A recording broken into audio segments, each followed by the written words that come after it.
Hello everyone, welcome back to the channel. आज हम GK through PYQ series का part 9 कर रहे हैं और ये पॉलिटी की 6th वीडियो है और इस वीडियो में हम articles, schedules and parts of constitution के पीवाईक्यूज़ को कवर करेंगे। स्टार्ट करते हैं। फर्स्ट क्वेश्चन है, विच article of the constitution separates the judiciary from the executive. तो संविधान का कौन सा अनुच्छेद न्यायपालिका को कार्यपालिका से अलग करता है? करेक्ट आंसर है ऑप्शन बी, आर्टिकल 50। देखो, इंडियन कॉन्स्टिट्यूशन के 3 पिलर्स हैं, एग्जीक्यूटिव, जुडिशरी एंड लेजिस्लेटिव। ठीक है, लेजिस्लेटिव वो जो कानून बनाते हैं, एग्जीक्यूटिव जो कानून को लागू करते हैं और जुडिशरी जो कानून को चेक करते हैं कि जो लॉ बनाया गया है वो सही है या गलत है। ठीक है, अब आर्टिकल 50 कहता है कि एग्जीक्यूटिव और जुडिशरी को सेपरेट रखना है, यानी ये दोनों एक दूसरे के काम में दखलंदाजी नहीं करेंगे। एग्जीक्यूटिव अपना काम खुद से करेगा, जुडिशरी अपना काम खुद से करेगा। ठीक है, अब एक इंपॉर्टेंट पॉइंट नोट करें, सुप्रीम कोर्ट ने केशवानंदा भारती केस 1793 में कहा था कि आर्टिकल 50 हमारा बेसिक स्ट्रक्चर डॉक्ट्राइन है, यानी पार्लियामेंट इस आर्टिकल के साथ कोई छेड़छाड़ नहीं कर सकता। ठीक है, केशवानंदा भारती केस 1793 से सुप्रीम कोर्ट ने कहा कि आर्टिकल 50 बेसिक स्ट्रक्चर डॉक्ट्राइन है, यानी कि पार्लियामेंट इस आर्टिकल से कोई छेड़छाड़ नहीं कर सकती। राइट, नेक्स्ट क्वेश्चन पर आते हैं। Which article of the constitution of India authorises the president to seek the opinion of the supreme court in specific categories of matters. तो भारत के संविधान का कौन सा अनुच्छेद राष्ट्रपति को मामलों की विशिष्ट श्रेणियों में सर्वोच्च न्यायालय की राय लेने के लिए अधिकृत करता है? करेक्ट आंसर है option A, article 144। Article 144 president को किस चीज की पावर देता है कि प्रेसिडेंट सुप्रीम कोर्ट से एडवाइस ले सकता है। Okay, correct. Next question, Which article of the Constitution of India mentions that business in Parliament shall be transacted in Hindi or English? तो भारत के संविधान के किस अनुच्छेद में उल्लेख किया गया है कि संसद में कार्य हिंदी अंग्रेजी में किया जाएगा? करेक्ट आंसर है ऑप्शन ए, आर्टिकल 120। आर्टिकल 120 बताता है कि पार्लियामेंट कौन सी लैंग्वेज को यूज़ करेगा। 120 में कहा गया है कि बिजनेस जो होगा पार्लियामेंट में वो हिंदी या इंग्लिश में किया जाएगा। ठीक है, next question, Which of the following is a right under Article 300A? Article 300A में कौन सा राइट दिया गया है? Right to property. Okay, see, right to property एक फंडामेंटल राइट था under article 31, but 44th amendment act 1978 से property right को लीगल राइट बना दिया गया था। ठीक है, under article 300A। Okay, next question, Which of the following articles of the Constitution of India deals with amendment in the Constitution? तो भारत के संविधान का निम्नलिखित में से कौन सा अनुच्छेद संविधान में संशोधन से संबंधित है? करेक्ट आंसर है option C, article 368। Article 368 amendments के लिए है। ठीक है, बाकी आर्टिकल्स में देख लेते हैं। आर्टिकल 355, 365 एंड आर्टिकल 356 इनको एक साथ रीड किया जाता है बिकॉज ये तीनों आर्टिकल्स रिलेटेड हैं। ठीक है, आर्टिकल 355 में यूनियन को पावर दी जाती है कि वो स्टेट को बचाएगा किसी भी एक्सटर्नल एग्रेशन और इंटरनल डिस्टर्बेंस से। ठीक है, आर्टिकल 356 जो है ये स्टेट इमरजेंसी के लिए है, यानी कि प्रेसिडेंट्स रूल। एंड आर्टिकल 365 किस लिए है? अगर कोई स्टेट गवर्नमेंट सेंट्रल गवर्नमेंट के ऑर्डर्स को फॉलो नहीं करती है, उनकी बात नहीं मानती है, तो सेंट्रल गवर्नमेंट ये मान लेगी कि वो स्टेट संविधान यानी कॉन्स्टिट्यूशन के अकॉर्डिंग नहीं चल रही है। ठीक है, और जिसका मतलब होगा कि प्रेसिडेंट रूल को लगाया जा सकता है। ठीक है, आर्टिकल 360 किसका है? आर्टिकल 360 है फाइनेंशियल इमरजेंसी के लिए। ठीक है, article 360 financial emergency, 356 state emergency. Article 355 union को पावर देता है एक्सटर्नल एग्रेशन और इंटरनल डिस्टर्बेंस से स्टेट को बचाने के लिए। ठीक है, आर्टिकल 365 अगर स्टेट गवर्नमेंट रूल्स को फॉलो नहीं करती है, सेंटर की बात नहीं मानती है, कॉन्स्टिट्यूशन के अकॉर्डिंग नहीं चलती है, तो 365 के अंडर ये मान लिया जाता है कि प्रेसिडेंट्स रूल को लगा सकते हैं। और 368 है अमेंडमेंट्स के लिए। ठीक है, नेक्स्ट क्वेश्चन देखते हैं। Fundamental duties are contained within which article of the constitution of India? तो मौलिक कर्तव्य भारत के संविधान के किस अनुच्छेद में निहित है? करेक्ट आंसर है आर्टिकल 51A। ठीक है, फंडामेंटल ड्यूटीज कौन से पार्ट में आती है? Part 4A। ठीक है, टोटल कितनी फंडामेंटल ड्यूटीज़ है? 11 ड्यूटीज़ है। पहले 10 ड्यूटीज़ थी, फिर एक ड्यूटी को ऐड किया गया 86th अमेंडमेंट एक्ट 2002 से, ठीक है। और आर्टिकल 51A को 42nd अमेंडमेंट एक्ट 1976 से ऐड किया गया था, ठीक है। Next question, which article of Indian constitution is related with the special provisions with respect to the state of Sikkim? तो कौन सा आर्टिकल डील करता है स्पेशल प्रोविजन से जो सिक्किम को दिए गए हैं? सो करेक्ट आंसर है option C, article 371F। Article 371F को 36th अमेंडमेंट एक्ट 1975 से ऐड किया गया था, ठीक है, ये याद रखना। आर्टिकल 371 जो है कॉन्स्टिट्यूशन में, ये आर्टिकल स्पेशल प्रोविजंस देता है 11 स्टेट्स को, ठीक है। 11 स्टेट्स को ये आर्टिकल स्पेशल प्रोविजन देता है। कौन से सब क्लॉज में 11 स्टेट्स को प्रोविजन दिए गए हैं ये भी देख लेते हैं। आर्टिकल 371 में महाराष्ट्र एंड गुजरात के लिए प्रोविजंस मेंशन किए गए हैं, ठीक है। आर्टिकल 371A में नागालैंड के स्पेशल प्रोविजंस को मेंशन किया गया है। आर्टिकल 371B में असम के स्पेशल प्रोविजंस को मेंशन किया गया है। 371C में मणिपुर के स्पेशल प्रोविजंस को मेंशन किया गया है, ठीक है। आर्टिकल 371D में आंध्र प्रदेश एंड तेलंगाना के स्पेशल प्रोविजंस को मेंशन किया गया है। 371E में सिर्फ आंध्र प्रदेश के स्पेशल प्रोविजंस मेंशन किए गए हैं। 371G में मिज़ोरम के प्रोविजंस को मेंशन किया है। 371H में अरुणाचल प्रदेश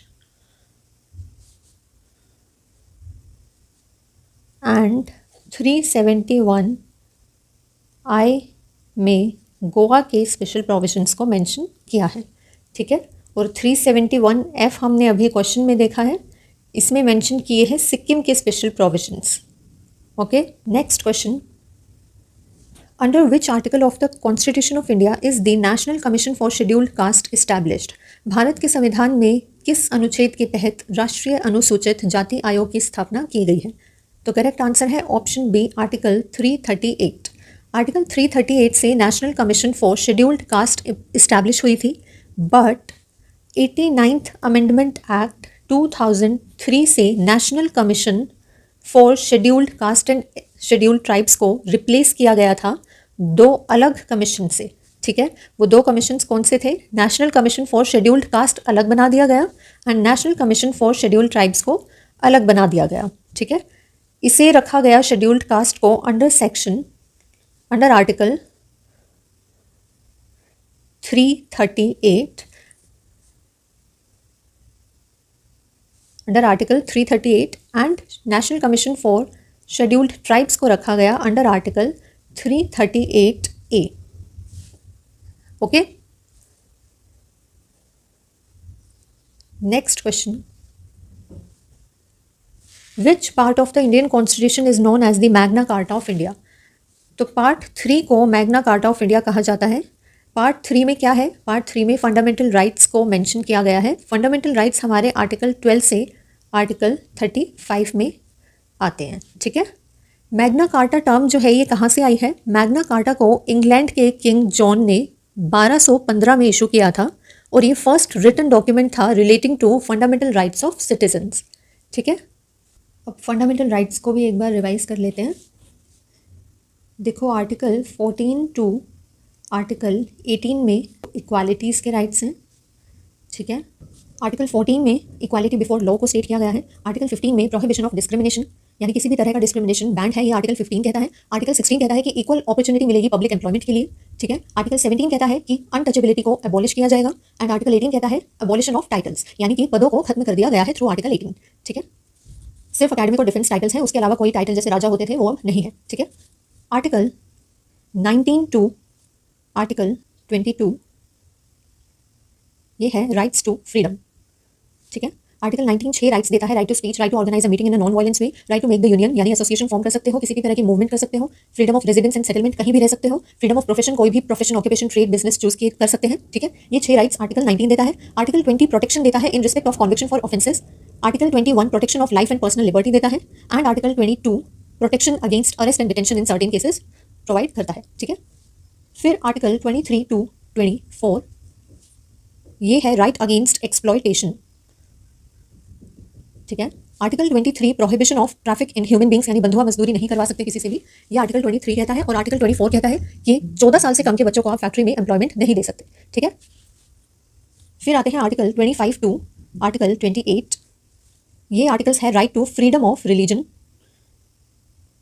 आर्टिकल 25 कहता है कि किसी भी धर्म में मान सकते हो। आर्टिकल 26 कहता है कि धर्म से जुड़ी कोई भी मीटिंग कर सकते हो, freedom to manage religious affairs. Article 27 कहता है कि धर्म से जुड़े अगर कोई काम किए जा रहे हैं तो उसके लिए पैसे जो आप दे रहे हो, पेमेंट्स कर रहे हो, उन पर टैक्स नहीं होगा, ठीक है। और आर्टिकल 28 कहता है कि किसी भी तरह का रिलीजियस वर्शिप किसी भी एजुकेशनल इंस्टीट्यूशन में आप अटेंड कर सकते हो, इसकी फ्रीडम है, ठीक है। फिर आर्टिकल 29 टू 30 इसमें है right for culture and education, okay. Article 29 तो कहता है कि protection of interest of minorities यानी माइनॉरिटीज के इंटरेस्ट को प्रोटेक्ट किया जाएगा। और आर्टिकल 30 कहता है कि माइनॉरिटीज के पास राइट है कि वो एजुकेशनल इंस्टीट्यूशंस को बना भी सकती है और उन्हें कंट्रोल भी कर सकती है, ठीक है। फिर आर्टिकल 31 राइट टू प्रॉपर्टी था, जिसे रिमूव कर दिया गया 44th अमेंडमेंट एक्ट से इसे लीगल राइट बना दिया गया था, ठीक है, इन 1978। इसके अलावा आर्टिकल 32 हमें कॉन्स्टिट्यूशनल रेमेडीज प्रोवाइड करता है, ठीक है। According to this article fundamental right अगर वॉयलेट हो रहे हैं किसी के भी तो वो जुडिशरी के पास जा सकते हैं, ठीक है। आर्टिकल 32 को सोल ऑफ द कॉन्स्टिट्यूशन भी कहा जाता है और ये टर्म किसने दी है? BR Ambedkar, okay. चलिए नेक्स्ट क्वेश्चन पर आते हैं। Which of the following directs the state to provide equal justice in free legal aid? तो निम्नलिखित में से कौन राज्य को समान न्याय और मुफ्त कानूनी सहायता प्रदान करने का निर्देश देता है? सो करेक्ट आंसर है ऑप्शन डी, पार्ट 4। पार्ट 4 में फंडामेंटल ड्यूटीज मेंशन की गई हैं, DPSP मेंशन किए गए हैं। देखो पार्ट 4 ए में है फंडामेंटल ड्यूटीज एंड पार्ट 4 में है directive principles of state policy, ठीक है। ये जो स्टेटमेंट है state to provide equal justice in free legal aid, ये directive principle of state policy है, ये एक DPSP है, ठीक है। और ये आर्टिकल 39A में है, okay, directive principles of state policy. Which of the following articles establishes the provision of the right to education? तो right to education का प्रोविजन कौन सा आर्टिकल प्रोवाइड करता है? करेक्ट आंसर है option B, article 21A, okay. Article 21A को 86th amendment act 2002 से add किया गया था कॉन्स्टिट्यूशन में to provide free and compulsory education of all children in the age group of 6 to 14 years, okay.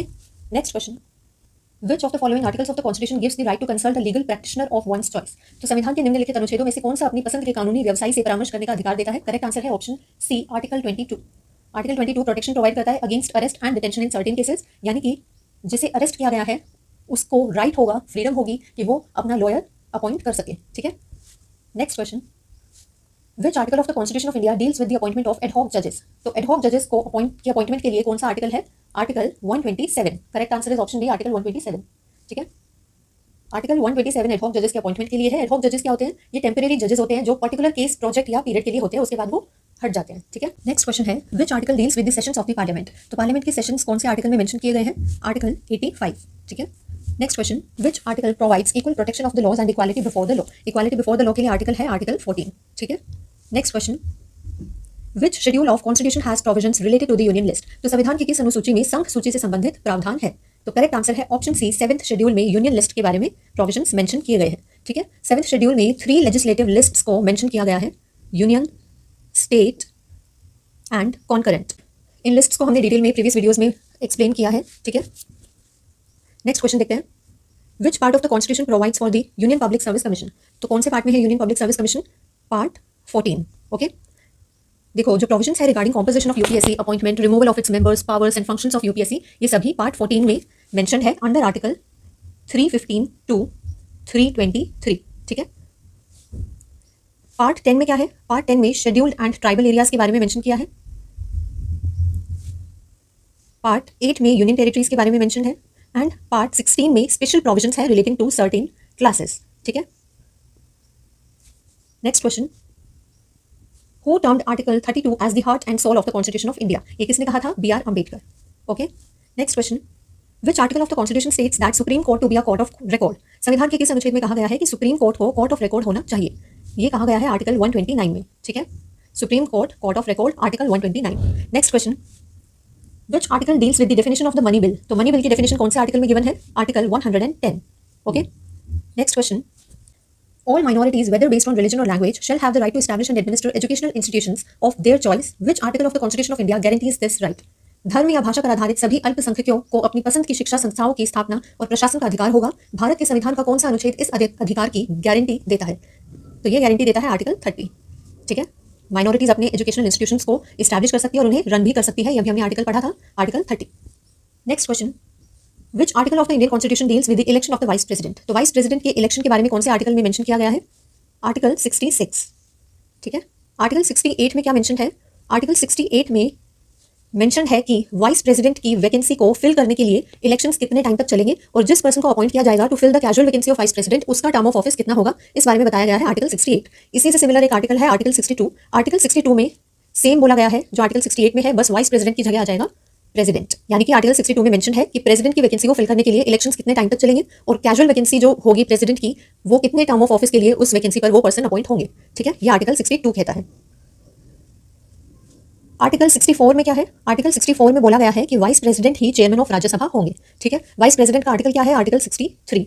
ठीक है, next question. Which article empowers a high court to issue writs for the enforcement of the fundamental rights of the citizens? तो high court को writs issue करने का right कौन सा article देता है? आर्टिकल 226. और सुप्रीम कोर्ट को कौन सा आर्टिकल देता है? आर्टिकल 32. ठीक है, आर्टिकल 32 सुप्रीम कोर्ट को पावर देता है to issue writs. Next question. Article dash of the Indian constitution states that there shall be a commission for the socially and educationally backward classes to be known as the national commission for backward classes. तो भारतीय संविधान के अनुच्छेद 338B sub section 1 में कहा गया है कि सामाजिक और शैक्षिक रूप से पिछड़े वर्गों के लिए एक आयोग होगा जिसे राष्ट्रीय पिछड़ा वर्ग आयोग के रूप में जाना जाएगा. ठीक है, तो national commission for backward classes article 338B sub section 1 में मेंशन्ड है. Okay, next question. Which of the following articles of the Constitution states that there will be a vice president of India? Correct answer option B, article 63. ठीक है, 27th question is the concept of reservation of seats for scheduled caste and scheduled tribes in the House of the People यानी कि Lok Sabha is highlighted in article dash of the Constitution of India. तो लोकसभा में scheduled caste और scheduled tribes के लिए seats reserve होगी. ये कौन से आर्टिकल में कहा गया है? आर्टिकल 330. ठीक है, next question. Which of the following articles of the Constitution provides for the creation of a GST council? तो GST काउंसिल को बनाया जाएगा. ये कौन से आर्टिकल में कहा गया है? Article 279A. ठीक है, जीएसटी काउंसिल क्या है? जीएसटी काउंसिल यूनियन और स्टेट गवर्नमेंट को रिकमेंडेशंस देती है, सलाह देती है on issues related to goods and services tax. ठीक है, सो आर्टिकल 279A में है जीएसटी काउंसिल के क्रिएशन के बारे में. ठीक है, next question. Which article of the constitution of India deals with the pardoning power of the governor? तो गवर्नर को पार्डनिंग पावर कौन से आर्टिकल में दी गई है? आर्टिकल 161. ठीक है, आर्टिकल 161 गवर्नर को पार्डनिंग पावर देता है, यानी राज्यपाल को क्षमादान शक्ति देता है आर्टिकल 161 और राष्ट्रपति को क्षमादान शक्ति देता है आर्टिकल 72. ठीक है, next question. According to which of the following articles of the Constitution of India shall a money bill not be introduced in the Council of States? Bharat के संविधान के निम्नलिखित में से किस अनुच्छेद के अनुसार धन विधेयक राज्यसभा में पेश नहीं किया जाएगा? सो करेक्ट आंसर है ऑप्शन ए, आर्टिकल 109. आर्टिकल 109 कहता है कि मनी बिल को राज्यसभा में पेश नहीं किया जा सकता. ठीक है, मनी बिल जो है सिर्फ लोकसभा में ही इंट्रोड्यूस किया जा सकता है. Okay, next question. As per article dash of the constitution of India English is the official language for all the high courts in the country. भारत के संविधान के अनुच्छेद 348 सब सेक्शन 1 के अनुसार अंग्रेजी देश के सभी उच्च न्यायालयों के लिए आधिकारिक भाषा है. ठीक है, हाई कोर्ट की ऑफिशियल लैंग्वेज इंग्लिश होगी एज पर आर्टिकल 348 क्लॉज 1. ठीक है, next question. Which of the following articles of the constitution of India defines for a separate secretarial staff for each house of the parliament? तो संसद के प्रत्येक सदन के लिए एक अलग सचिवीय कर्मचारियों को परिभाषित किया जाएगा थ्रू आर्टिकल 98. ठीक है, आर्टिकल 98 कहता है कि पार्लियामेंट के दोनों हाउसेज के लिए सेपरेट सेक्रेटरियल स्टाफ होगा. Okay, next question. Which of the following articles states that there would be no tax levied or collected except by the authority of law? तो आर्टिकल 265 कहता है कि टैक्स सिर्फ गवर्नमेंट ही collect कर सकती है और कोई नहीं. ठीक है, next question. Which article affirms the right to move the Supreme Court by appropriate proceedings for the enforcement of the rights conferred in Part 3 of the Constitution? तो कौन सा अनुच्छेद संविधान के भाग 3 में प्रदत्त अधिकारों के प्रवर्तन के लिए उचित कार्यवाही द्वारा सर्वोच्च न्यायालय जाने के अधिकार की पुष्टि करता है? सो करेक्ट आंसर है option B, article 32. Next question. In 1959, the central government of India undertook the governance in Kerala under dash of the Constitution of India. 1959 में भारत की केंद्र सरकार ने भारत के संविधान के आर्टिकल 356 के तहत केरल में शासन किया था, यानी कि स्टेट इमरजेंसी लगाई गई थी केरला में 1959 में. ठीक है, next question. Which of the following articles deals with the organization of agriculture and animal husbandry? तो कौन सा आर्टिकल डील करता है? कौन सा अनुच्छेद कृषि और पशुपालन के संगठन से संबंधित है? आर्टिकल 48. ये directive principle of state policy में है. ठीक है, next question. The state is obligated to protect every monument, place and object of national importance and historic interest under Article Dash of the Constitution of India. राज्य भारत के संविधान के अनुच्छेद dash के तहत राष्ट्रीय महत्व और ऐतिहासिक हित के प्रत्येक स्मारक, स्थान और वस्तु की रक्षा करने के लिए बाध्य है। सो करेक्ट आंसर है ऑप्शन सी, आर्टिकल 49। आर्टिकल 49 कहता है कि सबको अपने मॉन्यूमेंट्स, प्लेस और object of national importance, historic interest को प्रोटेक्ट करना चाहिए। Next question, which of the following subjects is covered in the 11th schedule of the constitution of India. तो 11th शेड्यूल में कौन से सब्जेक्ट्स को कवर किया गया है? Health and sanitation. देखो 11th शेड्यूल को 1992 में 73rd अमेंडमेंट एक्ट से ऐड किया गया था कॉन्स्टिट्यूशन में, ठीक है। और ये शेड्यूल जो है 11th शेड्यूल, ये 29 सब्जेक्ट्स को इंक्लूड करता है, जिसमें से हेल्थ एंड सैनिटेशन एक है और कुछ और सब्जेक्ट्स हैं जैसे कि rural electrification, drinking water, fisheries, animal husbandry, dairying and poultry etcetera, ठीक है। नेक्स्ट क्वेश्चन देखते हैं। सो 11th शेड्यूल कौन से अमेंडमेंट एक्ट से आया था? 11th शेड्यूल आया था 73rd अमेंडमेंट एक्ट 1992। इससे पहले 10 शेड्यूल थे और 11th शेड्यूल को 1992 में ऐड किया गया। Okay, next question, which of the following states is included in the 6th schedule of the constitution of India. तो कौन से राज्य को भारत के संविधान की 6ठी अनुसूची में शामिल किया है? करेक्ट आंसर है option C, Mizoram. 6th schedule जो है ये कुछ प्रोविजंस कंटेन करता है for administration of tribal areas in Assam, Meghalaya, Tripura, Mizoram और आर्टिकल 244 इस प्रोविजन से डील करता है, ठीक है। 6th शेड्यूल प्रोविजंस कंटेन करता है for administration of tribal areas in Assam, Meghalaya, Tripura and Mizoram और आर्टिकल 244 इस प्रोविजन से डील करता है। Okay, next question, Which article of the Constitution of India mentions that the Lok Sabha must have a speaker and a deputy speaker? तो भारत के संविधान के किस अनुच्छेद में उल्लेख किया गया है कि लोकसभा में एक अध्यक्ष और एक उपाध्यक्ष होना चाहिए? तो ये मेंशन किया गया है आर्टिकल 93 में, ठीक है। Lok Sabha must have a speaker and deputy speaker, ये बोला है आर्टिकल 93 ने, ठीक है। Next question, Which article empowers the President of India to promulgate ordinances when the Parliament is in recess? तो कौन सा अनुच्छेद भारत के राष्ट्रपति को संसद के अवकाश में अध्यादेश जारी करने का अधिकार देता है? सो करेक्ट आंसर है ऑप्शन सी, आर्टिकल 123। जब पार्लियामेंट, जब संसद अवकाश में होगा तब ऑर्डिनेंसेस प्रेसिडेंट जारी कर सकते हैं, ये राइट देता है article 123। As per the 8th schedule of the constitution of India, how many languages are referred to as scheduled languages. तो 8th शेड्यूल के अनुसार, 8वीं अनुसूची के अनुसार कितनी भाषाओं को अनुसूचित भाषाओं के रूप में संदर्भित किया गया है? सो करेक्ट आंसर है ऑप्शन सी, 22। 22 भाषाओं को शेड्यूल्ड लैंग्वेजेस कहा गया है according to 8th schedule of the constitution, ठीक है। Next question, Which article states the directive principles of state policy on promotion of international peace and security? तो कौन सा आर्टिकल इस directive principle of state policy को state करता है? Correct answer है ऑप्शन बी, आर्टिकल 51। अंतर्राष्ट्रीय शांति और सुरक्षा को बढ़ावा देने पर राज्य नीति के निर्देशक सिद्धांतों को बताता है आर्टिकल 51। आर्टिकल 51 इंटरनेशनल पीस और सिक्योरिटी को प्रमोट करता है, ठीक है। Next question, who among the following drafted article 370 of the constitution. तो आर्टिकल 370 को किसने ड्राफ्ट किया था?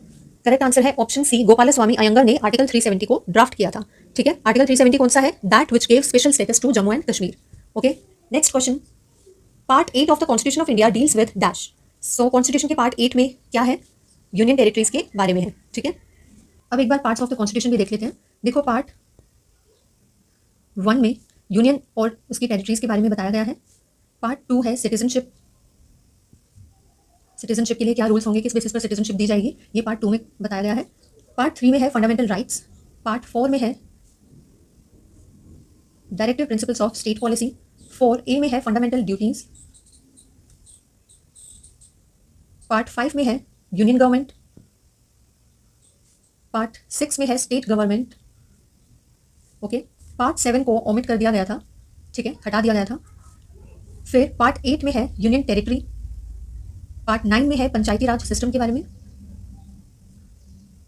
पार्ट 9A में है म्यूनिसिपल कॉर्पोरेशन के बारे में।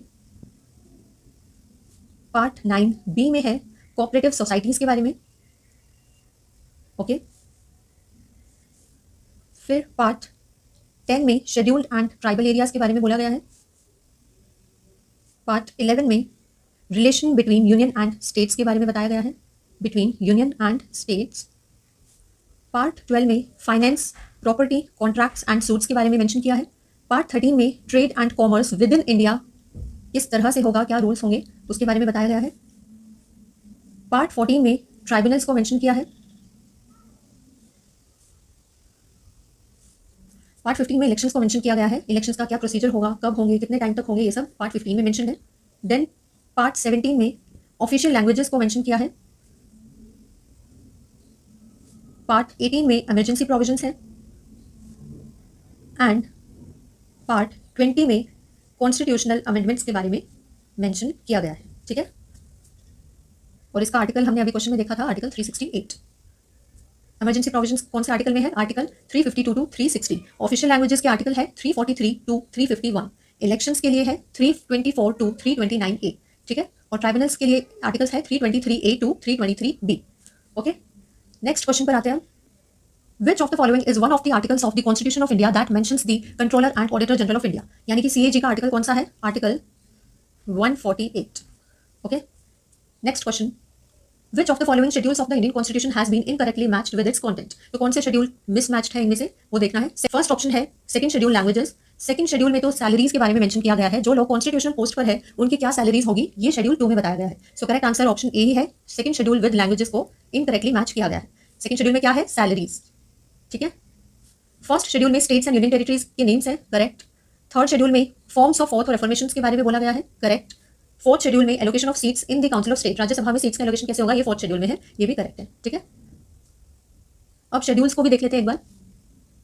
देखो फर्स्ट शेड्यूल तो है, अभी हमने ऑप्शंस में भी देख लिए फोर्थ शेड्यूल तक, तो फिर हम फिफ्थ शेड्यूल से स्टार्ट करते हैं। फिफ्थ शेड्यूल में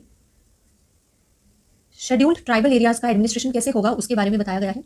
administration of scheduled tribal areas, ठीक है। सिक्स्थ शेड्यूल में एडमिनिस्ट्रेशन ऑफ ट्राइबल एरियाज के बारे में ही बोला गया है, लेकिन इसमें एरियाज को मेंशन करा है कि कौन से ट्राइबल एरियाज के एडमिनिस्ट्रेशन होगा। ये एरियाज है असम, मेघालय, त्रिपुरा एंड मिजोरम। देखो फिफ्थ शेड्यूल में तो सिर्फ शेड्यूल ट्राइबल एरियाज के एडमिनिस्ट्रेशन के बारे में बोला गया, और सिक्स्थ शेड्यूल में administration of schedule tribal areas of Assam, Meghalaya, Tripura and Mizoram, ठीक है। इसमें स्टेट्स को मेंशन कर दिया कि कौन से स्टेट्स के ट्राइबल एरियाज का एडमिनिस्ट्रेशन होगा, ठीक है। Next seventh schedule. Seventh schedule में पावर्स को डिवाइड किया गया है between central government and state government, और ये पावर का डिवीजन हुआ है through 3 legislative lists, union, state and concurrent, ठीक है।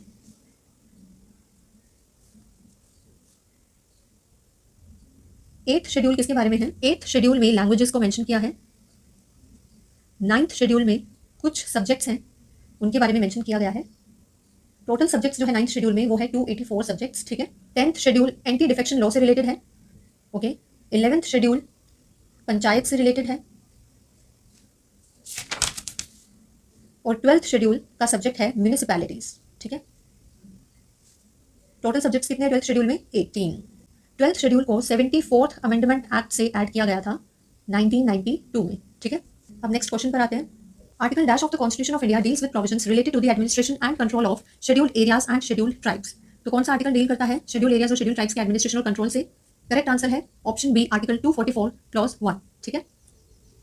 Next, as per the constitution of India the subject of livestock and animal husbandry is included in the dash. तो भारत के संविधान के अनुसार पशुधन और पशुपालन का विषय निम्नलिखित में से किसमें शामिल है? सो करेक्ट आंसर है ऑप्शन बी, स्टेट लिस्ट, राज्य सूची में पशुधन और पशुपालन का विषय शामिल है, ठीक है।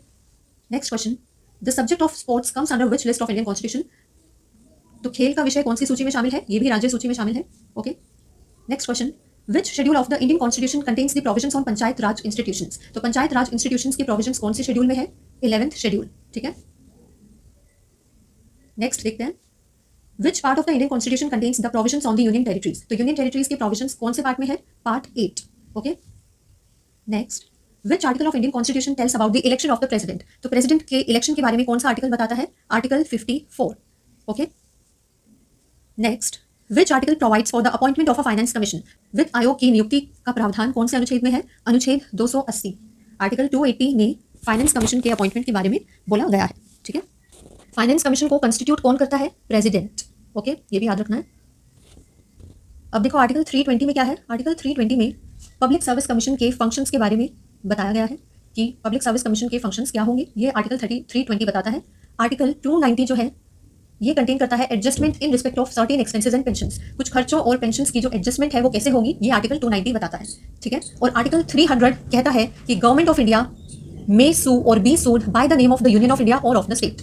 यानी कि अगर कोई भारत सरकार को सू कर रहा है तो वो यूनियन ऑफ इंडिया के नाम से सू कर सकते हैं, ठीक है। ये आर्टिकल 300 कहता है।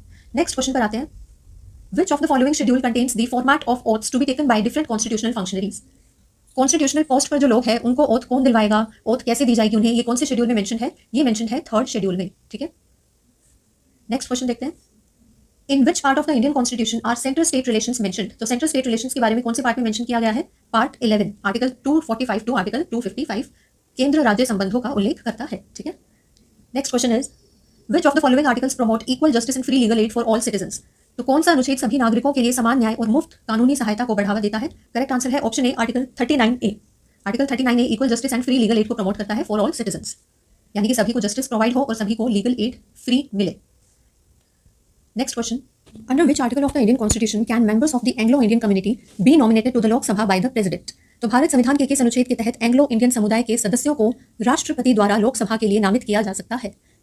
तो प्रेसिडेंट एंग्लो इंडियन कम्युनिटी में से लोकसभा के मेंबर्स को नॉमिनेट करते हैं, ठीक है, थ्रू आर्टिकल 331।